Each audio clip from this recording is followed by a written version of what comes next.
जय मसीह की सभी को।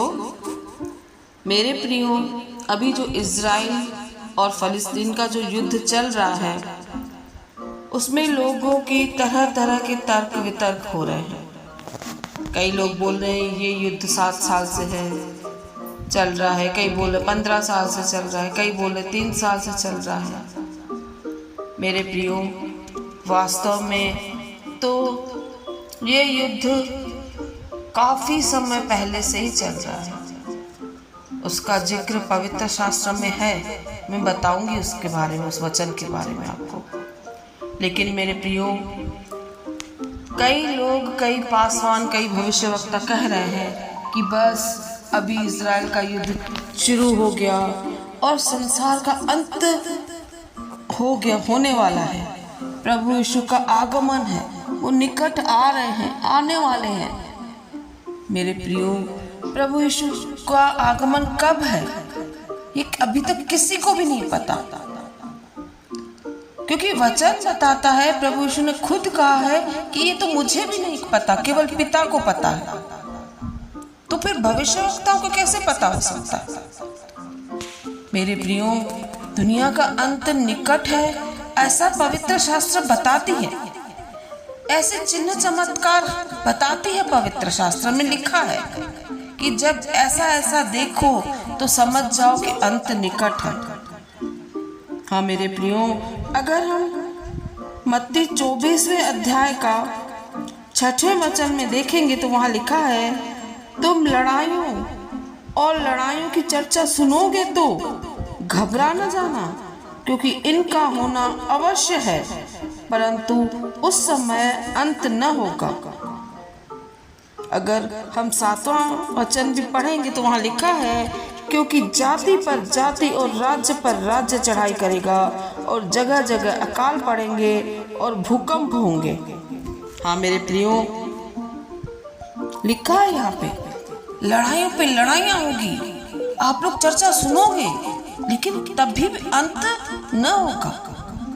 हाँ मेरे प्रियो, प्रभु यीशु का आगमन निकट है, नजदीक है, ये आप हम सब जानते हैं। उसके लिए हमें तैयार होना है, अपने मन को फिराना है, अपने पापों को अंगीकार करना है, ताकि हम उस प्रभु यीशु के संतान होने का गौरव प्राप्त कर सके, ताकि जब हमारे प्रभु आए तो हमें अपने संतान के रूप में, अपने बच्चों के रूप में स्वीकार करें। हाँ मेरे प्रियो, अगर हम उत्पत्ति की पुस्तक में देखेंगे तो अब्राहम की पत्नी सारा थी। सारा को बेटा उत्पन्न हुआ था, इसहाक। आप सब लोग जानते हैं कि कितने सालों के बाद परमेश्वर ने उसे ये आशीष दी थी। इसहाक की पत्नी रिबका थी। रिबका भी पहले तो वो भांज थी, उसे भी परमेश्वर ने बहुत उसकी विनती सुनने के बाद उसे ये आशीष दी थी। रिबका गर्भवती हुई थी। मेरे प्रियो, रिबका के गर्भ में 2 बच्चे थे। अगर हम उत्पत्ति की पुस्तक 25वें अध्याय का 22वां वचन से पढ़ेंगे तो वहाँ लिखा है, लड़के उसके गर्भ में आपस में लिपट के एक दूसरे को मारने लगे। तब उसने कहा, मेरी जो ऐसी ही दशा रहेगी तो मैं कैसे जीवित रहूंगी? और वह यहोवा की इच्छा पूछने को गई। हाँ मेरे प्रियो, रिबका के जो गर्भ में थे वो 2 बच्चे थे, वो परमेश्वर की आशीषों से थे, लेकिन वो गर्भ में ही लड़ाई कर रहे थे।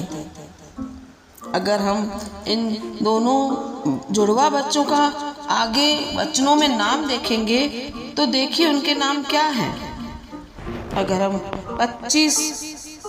उत्पत्ति 25 का 25 और 26वें पद में देखेंगे तो आपको पता चलेगा कि एक का नाम एसाव था और दूसरे का नाम याकूब था। मेरे प्रियो, ये दोनों ही रिबका के गर्भ में लड़ाई कर रहे थे, लड़ रहे थे।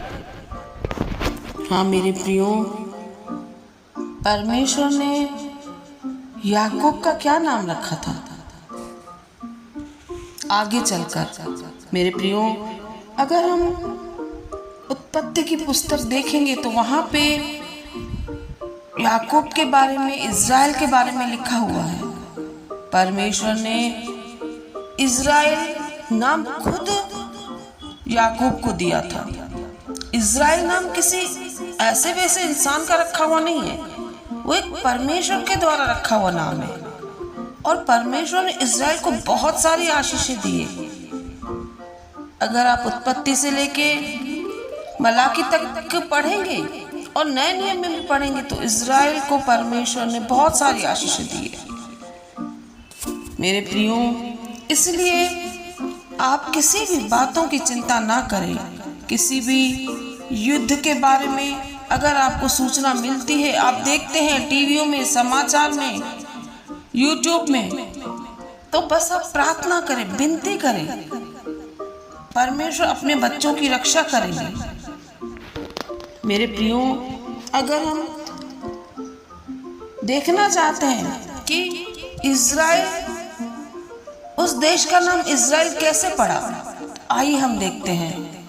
उत्पत्ति की 32 अध्याय के 28वें वचन में अगर हम देखेंगे तो उसने कहा, तेरा नाम अब याकूब नहीं परंतु इज़राइल होगा, क्योंकि तू परमेश्वर से और मनुष्यों से भी युद्ध करके प्रबल हुआ है। हाँ मेरे प्रियो, परमेश्वर ने याकूब का नाम इज़राइल रखा था।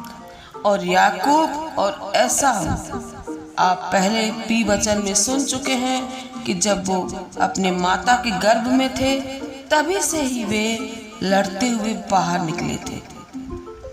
हाँ मेरे प्रियो, तो लोगों के तर्क वितर्क पे मत जाइए। आप अपने वचन के द्वारा अपनी बुद्धि, अपनी समझ का सहारा लीजिए, क्योंकि समझ और बुद्धि केवल परमेश्वर की ओर से मिलती है। जब भी आप वचन पढ़ें तो परमेश्वर से प्रार्थना करें, प्रभु मुझे समझ दीजिए अपनी ओर से, ताकि मैं वचन को समझ सकूं। और जैसे चिन्ह अभी देख रहे हो आप, लड़ाइयों के, राज्यों पे राज्य की चढ़ाई जो कर रहे हैं, वैसा पवित्र शास्त्र बताती है। लेकिन ये भी बताती है कि तभी अंत नहीं होगा। हाँ मेरे प्रियो, प्रभु यीशु का आगमन निकट है, ये हम मानते हैं, आप भी जानते हैं, सब लोग जानते हैं, जितने भी विश्वासी लोग जानते हैं। लेकिन हमें उसके लिए अपने आप को तैयार करना है। सबसे पहले हमें अपने आप को तैयार करना है। मेरे प्रियो, अगर हम पहला पत्रस में देखेंगे, पहला पत्रस 5 का 7वें वचन में अगर हम देखते हैं 7वें पद में, तो वहाँ लिखा है, अपनी सारी चिंता उसी पर डाल दो क्योंकि उसको तुम्हारा ध्यान है। मेरे प्रियो, जब परमेश्वर, यहोवा परमेश्वर ने, सर्वशक्तिमान ने, परम प्रधान परमेश्वर ने याकूब का नाम इज़राइल रखा, तो उसको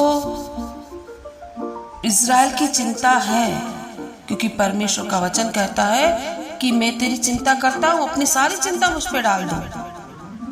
हाँ मेरे प्रियो, अगर हम परमेश्वर की संतान हैं, अगर हम विश्वासी भाई बहन हैं, तो हमें सबसे पहले अपने आप को नम्र, दीन और परमेश्वर के आगे खरा उतरना है।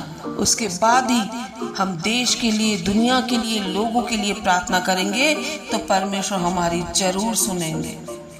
हाँ मेरे प्रियो, अगर कहीं लड़ाइयाँ, झगड़े, युद्ध होते देखो तो घबराओ मत, क्योंकि परमेश्वर को आपकी चिंता है, आपका ध्यान है, आपकी शुद्धि रखता है। वचन कहता है कि परमेश्वर आपकी ओर कान लगा के आपकी ओर बातें सुनता है। हाँ मेरे प्रियो, हर एक बात की महिमा केवल परमेश्वर को दीजिए। अपने आप को खरा करिए ताकि जब परमेश्वर आए तो हम उनके साथ जा सके। परमेश्वर हर एक वचन के द्वारा आपको आशीष दे। आमीन, आमीन, आमीन।